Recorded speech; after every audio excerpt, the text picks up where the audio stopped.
Hello friend, સ્વાગત છે તમારું મારી ગુજરાતી રસોઈ ટિપ્સ ચેનલમાં। તો આજે આપણે બનાવીશું ગણેશ ચતુર્થી સ્પેશિયલ મોતીચૂરના લાડુ। અહીંયા મોતીચૂરના લાડુ બનાવવા માટે 1 કપ બેસન લીધું છે। તમારે વધારે ક્વોન્ટિટીમાં બનાવવું હોય તો બેસનની ક્વોન્ટિટી થોડી વધારી શકો છો। તો ચાલો આપણે શરૂ કરીએ। તો સૌથી પહેલા આપણે અહીંયા એક વાસણમાં લઈ લઈશું।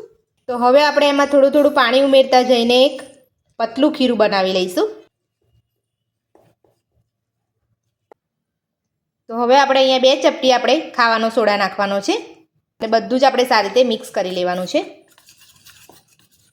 તો તમે જોઈ શકો છો આપણે અહીંયા આટલું જ પાતળું ખીરું રાખ્યું છે, વધારે પડતું જાડું કે એનાથી પતલું પણ નથી રાખવાનું।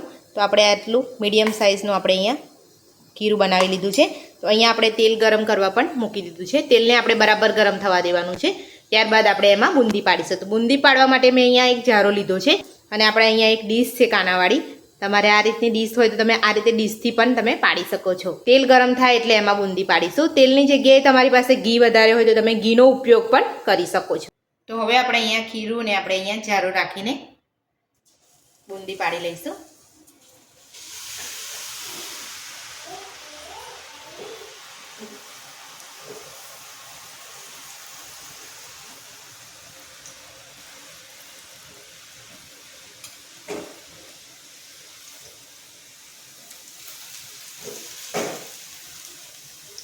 તેલ આપણે અહીંયા ગરમ જ રાખવાનું છે, બરાબર મીડિયમ ગરમ નથી રાખવાનું।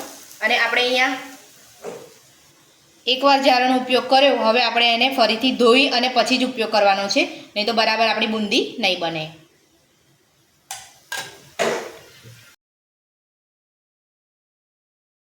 જોઈ શકો છો આપણી બુંદી સરસ પડી છે।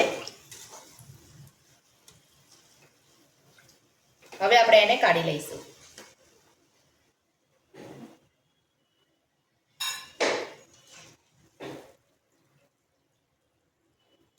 આ રીતે આપણે બધી જ બુંદી પાડી લેવાની છે। બધી જ બુંદી પડી જાય ત્યારબાદ હું તમને બીજો પ્રોસેસ બતાવીશ। તો તમે જોઈ શકો છો આપણે બધી જ બુંદી અહીંયા પાડી લીધી છે। આપણે અહીંયા એક કટર લીધું છે, એની અંદર આપણે બુંદીને અહીંયા આપણે ભૂક્કો કરી લઈશું। તો આ રીતે આપણે અહીંયા કરવાનું છે। તમે મિક્સર જારમાં કરશો તો તેલના લીધે બધું લોચો થઈ જશે, એટલે આપણે તમે આ રીતે કરશો તો બુંદીનું સરસ આમ નાની નાની બુંદી જેવું આમ પીસાશે અંદર। બહુ વધારે નથી કરવાનું, આપણે અહીંયા એક જ વાર આપણે અહીંયા કરશું એટલે મીડિયમ ભૂકો થઈ જશે।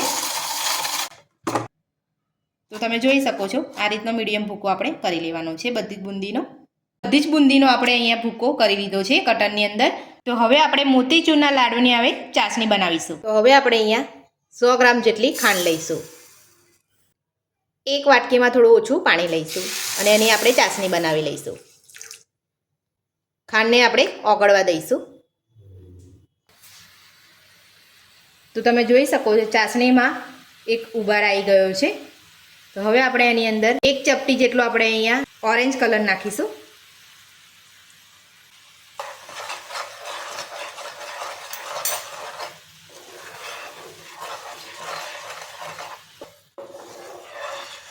તો હવે આપણે ચાસણીને ચેક કરી લઈશું। તો તમે જોઈ શકો છો બહુ આપણે તાળવારી નથી થવા દેવાની, આટલી આપણે એક તાળવારી જ રાખવાની છે, નહીં તો વધારે થશે તો આપણા લાડુ કડક થઈ જશે। તો આપણી ચાસણી તૈયાર છે। તો બુંદીનો કટરમાં ભૂકો કરેલો આપણે એ ઉમેરી દઈશું। બધું જ આપણે સારી રીતે મિક્સ કરી લઈશું। તો આપણે એ બધું જ મિક્સ કરી લીધું છે। તો હવે આપણે એમાં 1 ચમચી જેટલું ઘી નાખીશું અને બધું જ આપણે ગરમ થાય ઘી બધું અંદર ભળી જાય ત્યાં સુધી આપણે એને મિક્સ કરતા રહીશું।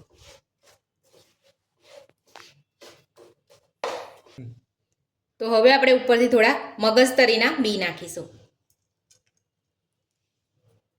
અને બધું જ આપણે સારી રીતે મિક્સ કરી લઈશું।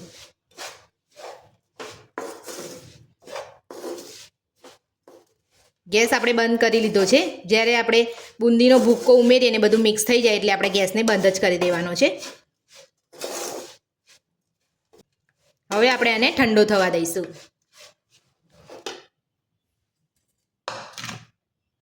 તો ઠંડુ થઈ ગયું છે, તો હવે આપણે લાડુ વારી લઈશું।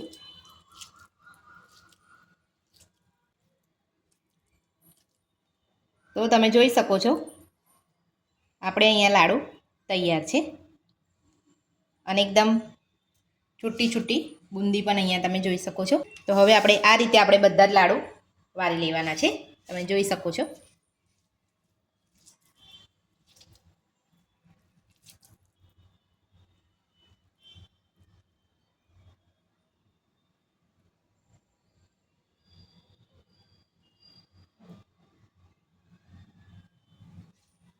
તો બધા જ આપણે અહીંયા મોતીચૂરના લાડુ બનીને તૈયાર છે. તો હું તમને અહીંયા એક લાડુ તોડીને બતાવી દઉં છું. તો તમે જોઈ શકો છો એકદમ દાણેદાર આપણા મોતીચૂરના લાડુ બન્યા છે. તો આ ગણેશ ચતુર્થીએ મારી આ રીતથી તમે ઘરે એકવાર જરૂરથી ટ્રાય કરજો. મોતીચૂરના લાડુ ઘરે સરસ બનશે. જો તમને મારી આજની રેસીપી ગમી હોય તો વિડીયોને લાઇક કરજો, ચેનલને સબસ્ક્રાઈબ કરજો, તમારા મિત્રોને જરૂરથી શેર કરજો. Thank you.